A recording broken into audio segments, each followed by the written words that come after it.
চেহারা ছবি সুন্দর হনে যে বিপদে পড়ছি। আল্লাহর আতে বানাই না জামাই, সমিল তো বানাই এনছি জামাই। বিড়ি খাওয়া যদি জায়েজ থাকতো এই হুজুর প্রতিদিন বেনসান খাইতো। আমি যাব না। সামরিক শক্তিতে দুর্দান্ত অগ্রগতি হয়েছে বাংলাদেশের। অস্ত্র মামা ধানমন্ডি 32 কত? 50 টাকা। আর আমার ভাইরা যদি সাথে নেই তাও 50 টাকা। দেখছো তোর কোনো দামই নাই, বাসায় আর কোনো দাম নাই মামা, যা।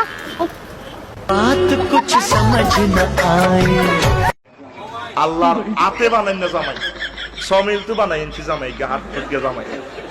কিতা বই বাহা সুখের আর শেষ নাই। আরজি অ্যাকাউন্ট আরজির নামে 80,000 90,000 টাকা দামে শাড়ি কিনেছে। ঠিকই বলেছেন হুজুর, এরা প্রেম করার সময় খোঁজে শাহরুখ খান, সালমান খান, আর বিয়ে করার সময় বেছে নেয় টাকাওয়ালা কালাচান। বলো কি, তুমি সত্যি বলছো? হ্যাঁ। আর এদিকে এসব দেখার পর আমাদের সমন্বয়ক সার্জিস আলম ভাই কি বলে শুনুন। আমারও বিবাহের আলাপ চলতেছে। তাই নাকি? চেহারা ছবি সুন্দর হনে যে বিপদে পড়ছি খালি সম্বন্ধ আসে। বিড়ি খাওয়া যদি জায়েজ থাকতো এই হুজুর প্রতিদিন বেনসান খাইতো। আমি ডেলি খাইতাম বেটা, ইটালিটা খাইতাম, ইটালিটা যেটা ঘেরান আছে সেটা চিক্কিল্লি চাপাকা। তার মানে সুযোগ পাইলে কেউই ছাড় দেয় না, সে হুজুরি হোক কিংবা আব্দুল্লাহ নামের খেজুরি হোক। বন্ধুরা এবার দেখুন টিকটকার মেয়েকে যখন তার বাবা জোর করে বিয়ে দিয়ে দেয়। আমি যাব না, আমাকে দিয়ে দানা বাসন মাজাবে, কাপড় চোপড় ধোয়াবে বাবা। আমি ওই গানটা দিয়ে টিকটক করতে পারবো না বাবা, মানে মুখে মুখে তর্ক করতে দিবে না। আমি hey stop now, it's my turn, এটা বলতে পারবো না বাবা, আমি যাবো না। আর এদিকে মেয়ের এমন আকুতি মিনতি দেখে বাবা কি বলে শুনুন। তুই আন্দোলন করবি, কথায় কথায় আন্দোলন করবি, এখন আন্দোলনের যুগ, তুই হবি জেনজির বউদের সমন্বয়ক। আমি যাবো যা, তাড়াতাড়ি নিয়ে আস। তাড়াতাড়ি যাও, তাড়াতাড়ি নিয়ে আস। আপনি কি ডিউটি করলেন? এই বিএসএফ দাদা, আপনি কি ডিউটি করলেন? আপনার সামনে আপনি কি ডিউটি করলেন? হ্যাঁ, আপনি কি ডিউটি করছেন? আপনার সামনে এগুলা কি করছেন? আপনি কি আপনার সামনে কি করলো? না না, আপনার সামনে কাজ করলো কি করলো? দূরে মারতেছেন, ককটেল মারতেছেন। কাইকে নিয়ে এসবে বাঙালি যাইয়া দেখাইয়েন। এটা জেল মারতেছেন, কত মারতেছেন। আমার বিবি কি করে? আমাদের লোক হয় আর আপনাদের লোক হয়। এগুলো দেখলেও মনে একটা শান্তি লাগে। এখন থেকে ভারতের সাথে কথা হবে চোখে চোখ রেখে। এখন থেকে ভারতকে আর কোনো কিছুতেই ছাড় দেওয়া হবে না, কি বলেন বন্ধুরা? বন্ধুরা সামরিক শক্তিতে দুর্দান্ত অগ্রগতি হয়েছে বাংলাদেশের। এবার কথা হবে চোখে চোখ রেখে। কাউকে ভয় পাওয়ার দিন শেষ, এ যেন আমাদের নতুন সাহসী বাংলাদেশ। গেল 6 মাসে সামরিক শক্তিতে দুর্দান্ত অগ্রগতি হয়েছে বাংলাদেশের। অস্ত্র ভান্ডার আর সামরিক খাতে যুক্ত হয়েছে অত্যাধুনিক সব প্রযুক্তি সরঞ্জাম। অস্ত্র কেনায় চীন নির্ভরতা কমিয়ে ইউরোপ ও তুরস্কের দিকে ঝুঁকছে বাংলাদেশ, আর তাতেই চিন্তায় পড়ে গেছে প্রতিবেশী। আর বাংলাদেশের এসব উন্নতি দেখে এবার মমতা দিদিরও যেন গলার সুর নরম হয়ে গেছে। শুনুন কি বলে। ওপার বাংলায় একটু প্রবলেম হচ্ছে, আমি বিশ্বাস করি হয়তো একদিন আমাদের সম্পর্ক আবার ভালো হয়ে যাবে। বিএসএফ এর সাথে যদি ওদের বচসা হয়, আপনারা গ্রামের লোকেরা সেখানে যাবেন না। আর পুলিশকে বলবো মাইক্রোফোন অ্যানাউন্স করে বলবেন যে আমাদের ইন্ডিয়ার লোকেরা এপারে চলে আসুন, বাদ বাকিটা প্রশাসন দেখে নেবে। থোয়াই চিংমং শাককে আমি 30 সেকেন্ড দিচ্ছি। 30 সেকেন্ড ইঞ্জি থোয়াই চিংমং শাককে দিচ্ছি। 30 সেকেন্ড বলুন।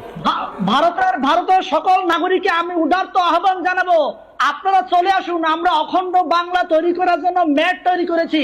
আচ্ছা, এই ম্যাপে অন্তর্ভুক্ত আপনারা খুব শীঘ্র হয়ে যাবেন। আপনারা ভয় পাবেন না, ময়ূকদার উস্কানিতে আপনারা পা দিন না, তাহলে কিন্তু আপনাদের ভারত আর থাকবে না।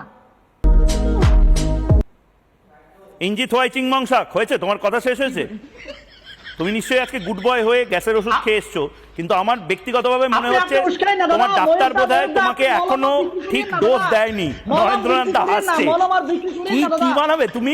টাকা কোথায় পাবে? টাকা কোথায় পাবে? বানাও, ঠিক আছে, অখণ্ড বাংলা বানাতে যাও, টাকাটা কে দেবে? কোন হরিদাস পাল টাকাটা দেবে? টাকা আছে, আমাদের খনি আছে, সমস্যা নেই, আমাদের সব আছে, কি আছে? টেনশন নাই। কি আছে? দাঁড়ান দাঁড়ান, রসিকতা একটু দেখি। কি আছে? কি আছে তোমার কাছে? কি আছে? আলাদিনের প্রদীপ আছে? দাদা, আমাদের কাছে আলাদিনের প্রদীপ নেই, কিন্তু ডক্টর ইউনূসের মতো একজন যোগ্য লোক আছে যে সারা বিশ্বের কাছে স্বনামধন্য, যার বদৌলতে বাংলাদেশ ঘুরে দাঁড়িয়েছে এবং ভবিষ্যতে ঘুরে দাঁড়াবে এবং আরো উন্নত শিখরে উঠে যাবে। আমাদের কাছে সূত্রের খবর এসেছে, ফ্রান্সে নতুন করে মোহাম্মদ ইউনূসের জন্য ব্যবস্থা করতে বলা হয়েছে এবং তার পাশাপাশি সুইজারল্যান্ড, ফ্রান্স, জার্মানি, 3টে দেশে মোহাম্মদ ইউনূস নিজের ব্যাকআপ প্ল্যান ভেবে রেখে দিয়েছেন। এগুলো তো মানুষের নজরে আসার জন্য, ফুটেজ খাওয়ার জন্য বক্তব্য, এর বেশি কিছু নয়। উনি যে ধরনের সাংবাদিকতা করেন, যেভাবে চিৎকার করেন, এটাকে পাগল বলে। এটা পাগলামি ছাড়া আর কিছুই নয়। নিজের নামটাকে পরিচিতি দেওয়ার জন্য এইসব কথাবার্তা, আর কিছু নয়। যে কিছু মানুষ দেখলো, ফুটেজ খেলাম, কিছু হিন্দু আত্ম অহংকারিত হয়ে আমাকে ভালো বললো, এছাড়া কিছু নয়। দেখলেন তো বন্ধুরা, ময়ূররঞ্জন ঘোষ ওরফে ছাগলের 3 নম্বর বাচ্চা যে ফুটেজ খাওয়ার জন্য এইসব আচরণ করে, তা তাদের সে সাধারণ জনগণও বুঝে গেছে। এবার বঙ্গোপসাগরে শুরু হয়ে গেল যুদ্ধের গর্জন, বিশ্বকে তাক লাগিয়ে দিল বাংলাদেশ নৌবাহিনী। বঙ্গোপসাগরের বুকে যেন বিস্ফোরণের গর্জন, আকাশ কাঁপিয়ে ছুটে গেল মিসাইল, আর মুহূর্তেই বিশাল বিস্ফোরণে কেঁপে উঠল চারদিক। বাংলাদেশ নৌবাহিনী তাদের ভয়ঙ্কর সামরিক শক্তির যে প্রদর্শনী করল, তা পুরো বিশ্বকে তাক লাগিয়ে দিয়েছে। ভারত তো যেন হতভম্ব। একের পর এক সংবাদ মাধ্যমে ব্রেকিং নিউজ। ভারতের প্রতিরক্ষা বিশেষজ্ঞদের কপালে চিন্তার ভাঁজ। বাংলাদেশ কি নতুন এক সামরিক শক্তি হিসেবে আবির্ভূত হচ্ছে? শক্তিশালী যুদ্ধজাহাজ থেকে ধেয়ে গেল ভয়ঙ্কর মিসাইল। দূর থেকে পর্যবেক্ষণ করা সেনা, নৌ ও বিমান বাহিনীর প্রধানেরা বিস্মিত। এমন নিখুঁত আঘাত হানার মুহূর্তে বিশাল আগুনের গোলায় আকাশ রঙিন হয়ে উঠল। বঙ্গোপসাগরের নীল জলরাশিতে প্রতিফলিত হচ্ছিল সেই আগুনের আলো। এটি ছিল নৌবাহিনীর বার্ষিক সমুদ্র মহড়া এক্সারসাইজ সেফগার্ড 2025। কিন্তু অন্যান্য বছরের মহড়ার চেয়ে এবারেরটি ছিল সম্পূর্ণ আলাদা। কারণ এবার বাংলাদেশ নৌবাহিনী তাদের সবচেয়ে শক্তিশালী অস্ত্রের ব্যবহার দেখিয়েছে। শুধু শক্তি প্রদর্শন নয়, এক নতুন সামরিক শক্তির জন্ম হল বঙ্গোপসাগরের বুকে। যুদ্ধজাহাজে ডেকে তখন উত্তেজনা চরমে। আধুনিক প্রযুক্তির এই মিসাইল আকাশে ছুটে যাওয়ার সঙ্গে সঙ্গেই বিশাল শব্দে কেঁপে উঠল পুরো সমুদ্র এলাকা।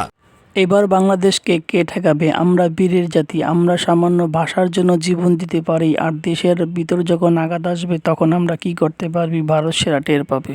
নিঃসন্দেহে তুই ঠিক কথা বলেছিস। বন্ধুরা, পরিশেষে একটি কথা বলতে চাই, এমনই ইন্টারেস্টিং ও তথ্যবহুল ভিডিও পেতে চাইলে আমাদের চ্যানেলটি সাবস্ক্রাইব করে রাখুন, লাইক ও কমেন্টস করতে ভুলবেন না অবশ্যই। ধন্যবাদ সম্পূর্ণ ভিডিওটি দেখার জন্য।